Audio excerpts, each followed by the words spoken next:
আল্লাহু আকবার। লা লা লা লা, ঘোড়া ঘোড়া মোটা ঘোড়া ঘোড়া ঘোড়া।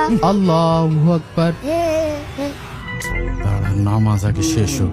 ছেলেবেলার জন্য শান্তির মতো নামাজও পড়তে পারছে না।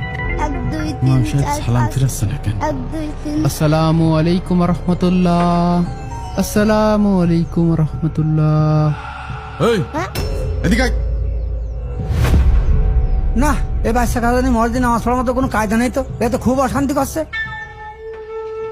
তোর আব্বা কানে? আমার আব্বা ওই যে সুবহানাল্লাহ, আলহামদুলিল্লাহ, আল্লাহু আকবার। কি ব্যাপার ভাই, নাবালক ছেলে পেলে মসজিদে আনেন কেন? সুবহানাল্লাহ, আলহামদুলিল্লাহ, আল্লাহু আকবার। এইটা কি বল খেলার মাঠ নাকি যে ছেলে মিলে মসজিদে ছেড়ে দিয়ে থুয়েছে? আল্লাহুল হাইয়ুল কাইয়্যুম লা তাখুযুহু। কি হলো ভাই, কথা করছেন না কেন? হ্যাঁ? কি হয়েছে ভাই, আমার করছেন? কি হয়েছে ভাই? কি হয়েছে মানে? আপনার ছেলে আমার পিটি বাড়িতে নাচানাচি করছে। ও ভাই, কিছু মনে করেন না, ছোট মানুষ তো, বুঝতে পারিনি, মাফ করে দেন। ছোট বড় সেটা কথা না, মসজিদ কি খেলার মাঠ নাকি? না, খেলার মাঠ না। শোনেন, কাল থেকে আপনিও আসবেন না, আপনার ছেলেকেও নিয়ে আসবেন না। কিন্তু ভাই, ছেলেবেলে মানুষ তো, সাথে করে নিয়ে আসি যাতে নামাজ কালামটা শিখতে পারে। কোনো কিন্তু নেই, যান, এখনই বের হয়ে যান।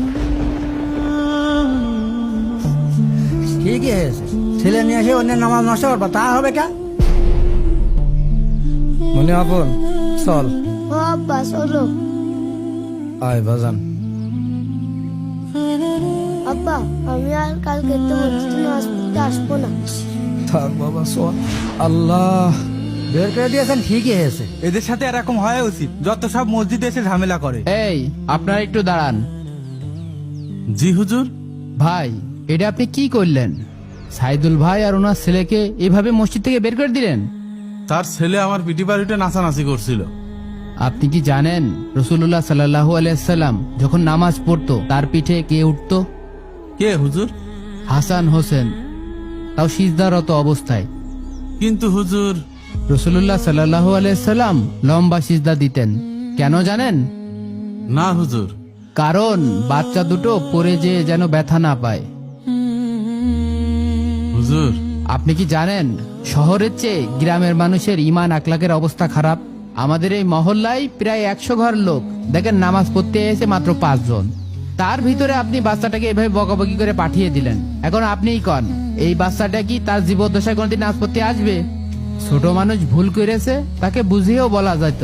আমার কাছে মনে হয় আল্লাহর ঘর থেকে তাকেই বের করে দেয়া দরকার যারা মসজিদ থেকে বাচ্চাদের বের করে দেয়।